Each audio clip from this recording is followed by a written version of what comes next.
what just happened yesterday? And more importantly, if you're a Florida State fan, where do you go from here? Florida State 21, Georgia Tech in walk-off fashion in Ireland 24. We'll talk about all that right now, but first things first, make sure you are subscribed right here. Florida State fans, we're going to talk to you specifically in this video. Okay, we got a lot of thoughts on yesterday's game, got a lot of thoughts on what's going to happen moving forward. I don't think you should turn the lights out on the 2024 season after week 0. Just my opinion, but again, we'll talk about that right now. Make sure you are subscribed to the On3 YouTube channel. Also, let me know how you're feeling on social media, at JD Piquel on Instagram, Twitter, X, whatever you call it. Same handle over there, all right? Appreciate y'all in advance for letting us know how you feel and airing out your grievances. So what happened? I think the headline from a lot of people on social media, a lot of people that will jump to this take will be, well, DJU, man, I told you what he was going to be. He wasn't this, he wasn't that. There was this, and the whole thing, too, like that halftime graphic for the yards per air or the yards in the air that he threw the football. It's like, all right, man, if a halftime graphic at week 0 is like the hill you're dying on, more power to you. I think it's a pretty small sample size. At the exact same time, if you have an issue with what he did yesterday, I don't think that you're without a case to be made. Like 19 for 27, 193 yards, no touchdowns, no picks. Extremely, extremely conservative with the football. Going forward now, you probably need him to hit on some of those throws that they missed downfield. Probably need them to be more aggressive. Some of that you probably pin on DJU. Some of that you pin, I think, just as much on Mike Norvell and the play calling. But here was my big thing coming away from that game. As much as you wish DJU would push the ball downfield more, as much as you wish he hit on that deep crossing route to Ja'Kai Douglas, like, yes, those are all things you wish had happened. But my thing was, where was the strength of this football team? Like the entire offseason, what were we talking about? College game day, they're talking about having the best defensive line in all of college football potentially. Allowed 5 yards a carry. Got run on for darn near 200 yards. Offensively, I sat here for the duration of the last 6 months and said they will be a run-the-football kind of operation. They're going to pound the rock. They got an experienced offensive line. They're however many deep at that running back room. They are going to tote the mail. Less than 100 yards on the ground. Right around 3 yards a carry. So if I'm a Florida State fan, yes, the quarterback should and will get a lot of the blame. That's the position. That's what you signed up for, especially at a high-profile spot like Florida State. That's absolutely true. However, I don't think that was exactly like the biggest surprise that DJU was what he was yesterday. At the exact same time, he completed 70% of his passes.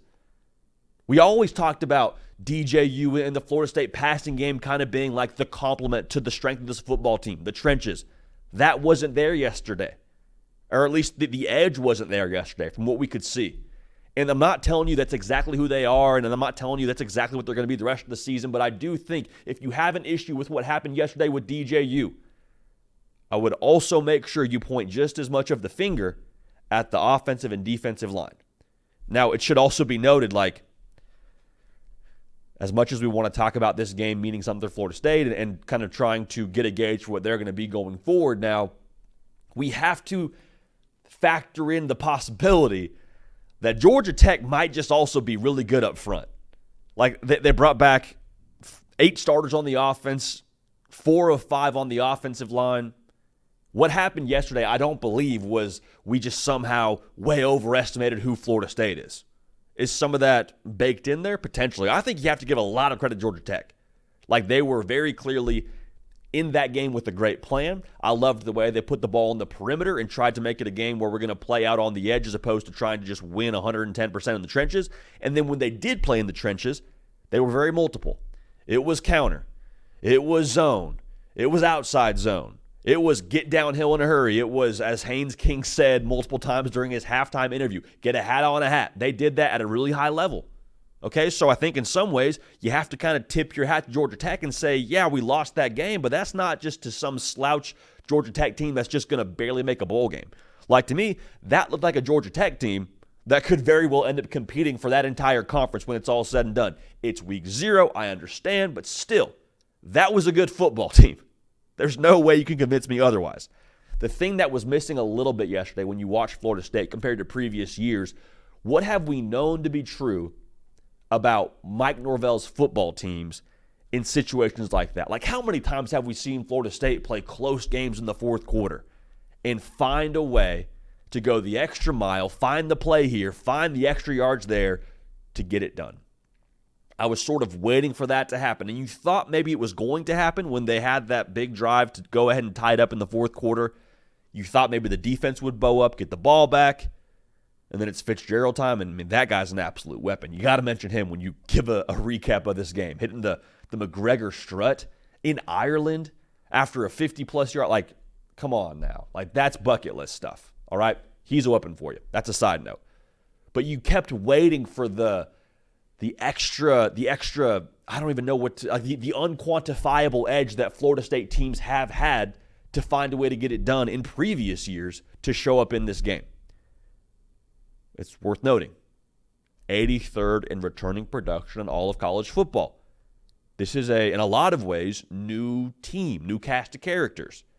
So a lot of the guys that were a part of that team that beat LSU 2 years ago on the untimed down to, have the extra point, situation where they were able to win that football game, like different outfit. The team last year that went to Clemson, South Carolina, won in overtime. Different outfit. And so I think just because you didn't see it in this game doesn't mean it won't still eventually show itself throughout the course of the season. But I think that is at least worth noting. The extra edge that we've come to know these Mike Norvell teams to have, not that they don't have it, I think they're still developing it. And that's okay, because at the end of the day, there's bad news and there's good news. The bad news is you're 0-1 in conference play. It's a gut-wrenching loss. You got a lot of external noise now around your football team. Like, that's the unfortunate part of this. The good news is this is not 2007. This is not the BCS era. Florida State, let's be real, they could lose another game. Heck, they could lose 2 games. They could lose to Florida and to Notre Dame. And guess what? If they win all their games in the ACC and they go win the ACC title, I think I think they will be in the college football playoff. I think if they win out in ACC play, should feel pretty good about making the ACC title. Like, everything that Florida State wants to do is still very much so in front of them. So as much as this one hurts and the Twitter trolls are out and about, and it is as much as what's going on behind me that people are trying to turn the lights out on Florida State's season, I wouldn't turn the lights out on the Noles just yet.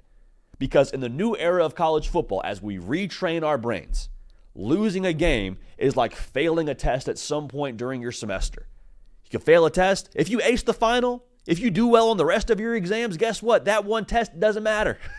Especially if you do well towards the end of the semester. We still have people in a selection committee that whether they say it or not, there is some recency bias baked in there, okay? There's no way around it. So I understand it's frustrating. I understand it hurts. But this loss legitimately can mean as much as you let it. You can learn from it. You can bounce back. You can kind of tighten the screws on some things. Again, I think you probably do need more from DJU. I don't think he can be a guy where you just now dink and dunk the entire way down the field and kind of, don't have some vertical presence there. If your run game is going to give you 98 yards a game, which I don't think it will, but if that's the way that's going to be, got to have more at quarterback. It can mean as much as you want it to. This could be the thing that we point back to and say Florida State was a different team after that Georgia Tech game. Different edge, different style of play. They went out and won the ACC, then Florida State went into the college football playoff and made a run. That could be their story.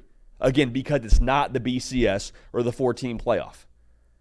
So for Florida State, this hurts. Again, I think that Georgia Tech team is a good freaking ball club. We'll leave it at that, but excited to see how the Noles respond. Again, make sure you're subscribed right here. Follow me on the social platforms at JD Piquel, Twitter and on Instagram. Want to hear from y'all.